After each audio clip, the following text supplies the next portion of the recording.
All right, let's dive right in. We're going to talk about a feeling that I'm pretty sure hits home for almost everyone. That feeling of being pulled in a million different directions. You know, where your life feels less like a complete picture and more like a box of scattered puzzle pieces. Today, we're on a quest to find that one single thread that can tie it all together.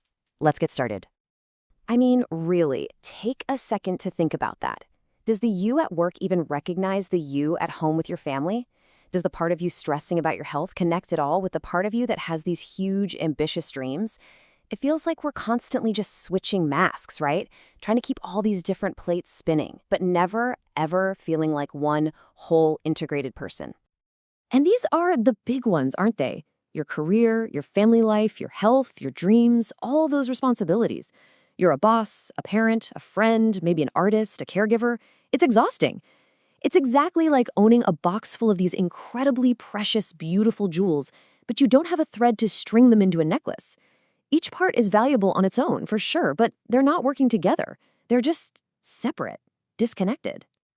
So, how do we fix this? Well, to get to the heart of it, let's look at a story. It's an old parable about a man named Danarum. And trust me, it holds a really powerful secret about finding that one missing thread. Okay, so here's our guy, Danarum. And on the outside, this man has it all. He is a huge success in business, everybody in the community respects him, and he's a wonderful family man. You could say his life is like this magnificent palace with all these beautiful separate rooms. There's the business room, the charity room, the family room. But when the doors are closed and he's alone, Danaram is a mess. The cutthroat merchant doesn't talk to the devout man of faith. The loving father is a total stranger to the tough negotiator he has to be at work. He's literally living 100 separate lives, and the weight of it all is just crushing him. He's got all the jewels, but there's no wholeness. There's no peace. So one evening, he's walking, completely lost in his own head, and he happens to see this old weaver just working away in a quiet alley. And this weaver, he's so calm, so focused. He just radiates this deep sense of peace that Danarum is desperate for. Every move he makes is just perfect, weaving all these different colored threads into one single beautiful piece of cloth. So Danarum goes up to him and asks, "What is your secret?" And the weaver, he doesn't point to his hands or his skill. He points to this one single, strong white thread running right through the middle of everything. He says that is what holds all the other colors together. It gives them unity, it gives them meaning. Without it, they'd just be a tangled mess. And in that one moment, bam, Danarum gets it. So what is that white thread in our lives? Well, the story is pointing us toward a central, unifying spiritual idea.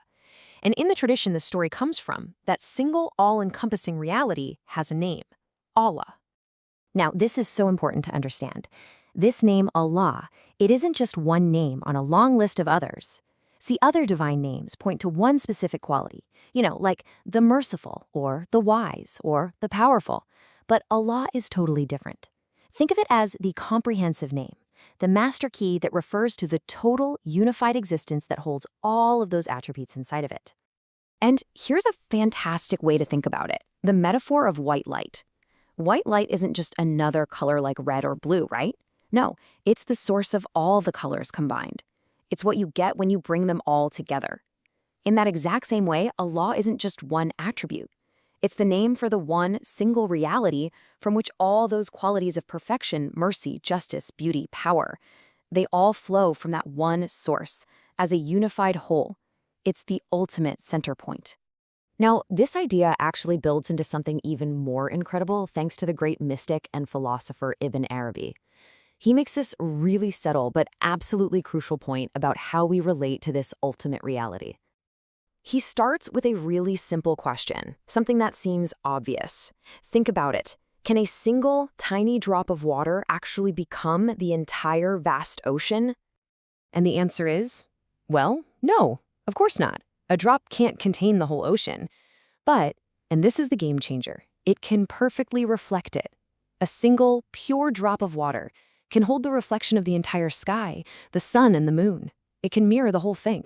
So here's the crucial idea. There's what he calls the essence, or the dot. That's the reality of the ocean itself, something so vast we can never grasp it. Our goal isn't to become the ocean, But then there are the attributes, the sifat. These are the qualities of the ocean, its mercy, its wisdom, its creative power. Our whole spiritual purpose, then, is to polish the mirror of our soul so that we can become a perfect reflection of all of those divine attributes right here in our own lives. Okay, so this is a beautiful, deep concept. But how do we actually do it? How do we start weaving that white thread into the fabric of our crazy, busy, everyday lives? Let's get really practical with 3 simple but powerful exercises. First things first, we need a total mindset shift. Start thinking of your life like a company. You've got different departments: career, relationships, health, creativity. And you are the CEO. Now, if the CEO doesn't have a clear, unifying vision, all the departments just run wild, right? It's chaos. Connecting to that divine center, that's how you provide the vision that brings every part of your life into harmony. So here's a path forward, just 3 steps. Number 1 is about finding that center every single morning. Number 2 is about defining your ideal integrated self. That's your compass. And number 3 is about consciously making a positive impact, no matter how small. These are simple, but they are incredibly powerful ways to start weaving your masterpiece. And when you start doing this, something really magical begins to happen. All those scattered, disconnected jewels of your life, your job, your family, your passions, they start to come together. You finally find the thread that connects them all. And you begin transforming all that fragmentation into a beautiful, coherent whole. Which brings us right back to the end of Danram's story. With this new understanding, he finally gathered all the jewels of his life. And using that single thread, that unified purpose, he didn't get rid of his different roles. He wove them together. He crafted the most beautiful necklace for his soul, and he called it peace. So that really leaves us with just one final, very important question. As you start to find your own unifying thread, as you start to string together all the beautiful, scattered jewels of your own life, what will your necklace be called?